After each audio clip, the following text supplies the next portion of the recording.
पिछले एपिसोड में आपने देखा कि नॉर्दर्न रीजन में एक पोकेमॉन मास्टर चैंपियनशिप हो रही है जिसमें कम्पीट करने के लिए 4 टास्क है जो कि काफी कम ही टर्न्स कर पाए हैं और ऐश ये टास्क को कंप्लीट करने निकल जाता है। टास्क को कंप्लीट करते हुए वो मिस्टर मैन को कैच करता है और बैटल करता है कैलो चैंपियन डायंथा से।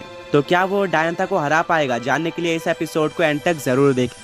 तो अब डायंथा के टायरेंट्रम के सामने आज का मेगा चार्जर्ड एक्स था। दोनों ही काफी ज्यादा स्ट्रॉन्ग पोकेमॉन्स थे। बैटल स्टार्ट होती है, टायरेंट्रम हाइपर बीम अटैक का यूज करता है जो कि चार्जर्ड पे लग जाता है। बट डायंथा ये देखकर शॉक हो जाती है कि उसके पोकेमॉन के स्ट्रॉन्गेस्ट अटैक से चार्जर्ड के ऊपर ज्यादा डैमेज नहीं पड़ता। ऐश चार्जर्ड को ड्रैगन टेल अटैक यूज करने बोलता है जो कि सुपर इफेक्टिव था टायरेंट्रम पे। एक ही अटैक से टायरेंट्रम को काफी ज्यादा डैमेज पड़ता है। फिर टायरेंट्रम यूज करता है ड्रैगन क्लॉ अटैक का। ऐश चार्जर्ड को वहीं पर खड़े रहने बोलता है। जैसे टायरेंट्रम पास आता है, चार्जर्ड टायरेंट्रम को पकड़ लेता है और ऐश बोलता है कि चार्जर्ड सेismic टॉस अटैक यूज करो। चार्जर्ड टायरेंट्रम को आसमान में लेकर चले जाता है और फिर गोल गोल घुमा के जमीन पे पटक देता है जिससे टायरेंट्रम वहीं पर हार जाता है। डायंथा काफी शॉक हो जाती है क्योंकि उसको पता था कि ऐश का चार्जर्ड स्ट्रॉन्ग है, बट वो इतना ज्यादा स्ट्रॉन्ग होगा वो उसको नहीं पता था। ऐश बोलता है कि ये मेरे चार्जर्ड का स्ट्रॉन्गेस्ट अटैक है, इस अटैक का यूज करके हमने काफी सारी बैटल्स जीती है। अब डायंथा के पास उसके सिर्फ 2 ही सबसे स्ट्रॉन्ग पोकेमॉन बचे थे, तो अपने 5वें पोकेमॉन की तरह भेजती है सूडो लेजेंडरी पोकेमॉन गूड्रा को।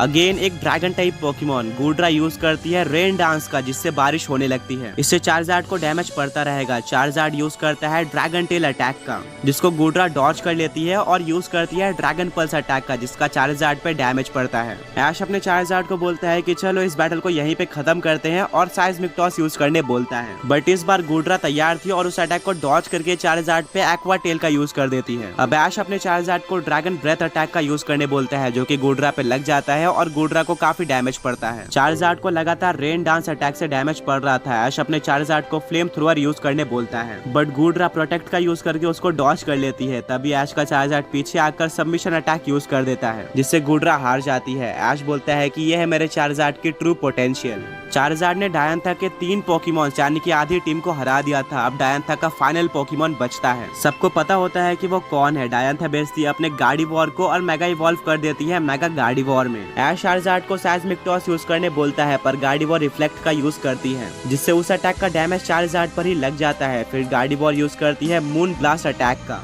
जो कि मेगा चार्जर्ड एक्स पर सुपर इफेक्टिव था। इससे चार्जर्ड को काफी ज्यादा डैमेज पड़ता है और वो हार जाता है। अब ऐश के पास 2 पोकेमॉन्स बचे थे, वहीं पर डायंथा के पास सिर्फ 1 पोकेमॉन था। ऐश भेजता है अपने ग्रीनिंजा को। ऐश बोलता है कि जब हमने पिछली बार बैटल की थी तो मेरे ग्रीनिंजा ने तुम्हारे गार्डीवॉर को ऑलमोस्ट हरा दिया था, बट हम अपना कंट्रोल खो देते हैं जिससे हम नहीं जीत पाते, तो इस बार हम उसका बदला लेंगे। डायंथा बोलती है कि देखते हैं कौन किसको हराता है। ऐश अपने ग्रीनिंजा को वाटर शुरिकेन यूज करने बोलता है पर गार्डीवॉर की स्पीड काफी ज्यादा थी और वो काफी इजीली वाटर शुरिकेन को डॉज कर लेती है। मेगा गार्डीवॉर मून ब्लास्ट अटैक का यूज करती है जो कि ग्रीनिंजा पे सुपर इफेक्टिव होता है और ग्रीनिंजा को काफी ज्यादा डैमेज पड़ता है। ऐश बोलता है कि हमें यही तो चाहिए था और दोनों मर्ज हो जाते हैं जिससे ग्रीनिंजा बॉन्ड इवॉल्व हो जाता है ऐश ग्रीनिंजा में। डायंथा बोलती है कि मैंने इस फॉर्म को काफी टाइम बाद देखा है। दोनों ही पोकेमॉन्स में काफी इंटेंस बैटल होती है। दोनों ही पोकेमॉन्स अपने बेस्ट मूव का यूज कर रहे थे बट ग्रीनिंजा इस बैटल को डोमिनेट कर रहा होता है अपने स्पीड के चलते। डायंथा के गार्डीवॉर का एक भी अटैक ग्रीनिंजा पे नहीं लग रहा था। वहीं पर ग्रीनिंजा डायंथा के गार्डीवॉर को काफी डैमेज दे चुका था। ऐश बोलता है कि चलो इस बैटल को खत्म करते हैं। अपने strongest attack giant water shuriken का यूज करके ग्रीनिंजा जायंट वाटर शुरिकेन का यूज कर देता है जिसको गार्डीवॉर डॉज नहीं कर पाती और वो हार जाती है, यानी कि ये बैटल ऐश जीत चुका था। ऐश ने ये बैटल 2 पोकेमॉन रहते ही जीत ली थी। डायंथा बोलती है कि तुम पहले के मुकाबले काफी स्ट्रॉन्ग हो चुके हो। ऐश बोलता है हाँ, और मैं अब पोकेमॉन मास्टर चैंपियनशिप में पार्टिसिपेट करने जा रहा हूँ जो कि नॉर्दर्न रीजन में हो रही है,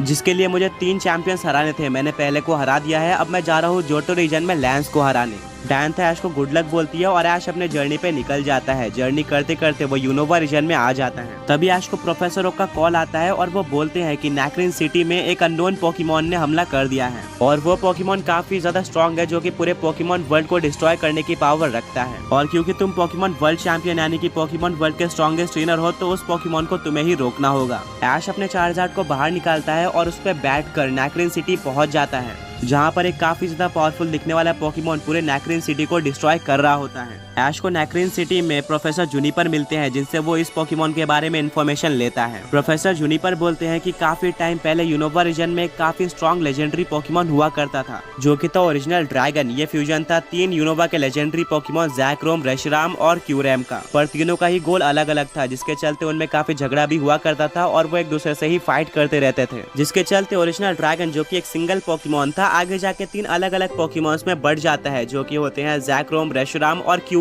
बट रिसेंटली ये तीनों ही पोकेमॉन ड्रैगन स्पाइरल टावर पे एक साथ पहुंच जाते हैं, जिसके चलते ये दोबारा से फ्यूज हो जाते हैं और अब दोबारा से इनके बीच में आर्ग्यूमेंट हो चुकी है और ये सारे वर्ल्ड को डिस्ट्रॉय करना चाहते हैं और अब हमें इनको रोकना होगा। बट प्रॉब्लम ये है कि ये पोकेमॉन वर्ल्ड का अब तक का सबसे स्ट्रॉन्गेस्ट पोकेमॉन है, इसको रोकना काफी मुश्किल है। ऐश अपने ग्रेनिंजा को बाहर निकालता है और वो उसको giant for shuriken attack use करने बोलता है, जिसका ओरिजिनल ड्रैगन पे कोई भी असर नहीं पड़ता। फिर ओरिजिनल ड्रैगन फ्लेम थ्रोअर का यूज करके ग्रेनिंजा को हरा देता है। फिर ऐश अपने पूरे टीम को बाहर निकालता है, पर ओरिजिनल ड्रैगन हाइपर बीम का यूज करके सारे पोकेमॉन्स को हरा देता है। ऐश प्रोफेसर को कॉल लगाता है और बोलता है कि ओरिजिनल ड्रैगन तो काफी ज्यादा स्ट्रॉन्ग है, इसको कैसे डिफीट किया जाए। प्रोफेसर बताते हैं कि तुमको इसको डिफीट करने के लिए काफी सारे लेजेंडरी पोकेमॉन चाहिए होंगे। ऐश सोचता है कि अब मैं इतने सारे लेजेंडरी पोकेमॉन कहां से लाऊं। तभी ऐश के दिमाग में एक आइडिया आता है और वो अपने चार्जार्ड को बाहर निकालकर कैलोस रीजन के दहारा सिटी में चले जाता है और वो एक पोकेमॉन को ढूंढने लगता है। ऐश को पता था कि अब वही पोकेमॉन पूरे पोकेमॉन वर्ल्ड को बचा सकता है, बट उसको कहीं पर भी वो पोकेमॉन नहीं दिखता। तभी एक रिंग से ऐश और पिकाचू को कोई खींचने लगता है। कुछ टाइम बाद ऐश को पता चलता है कि यह तो हूपा है, जो कि हमारे साथ खेलना चाह रहा है। हूपा अभी भी ऐश और पिकाचू को पहचानता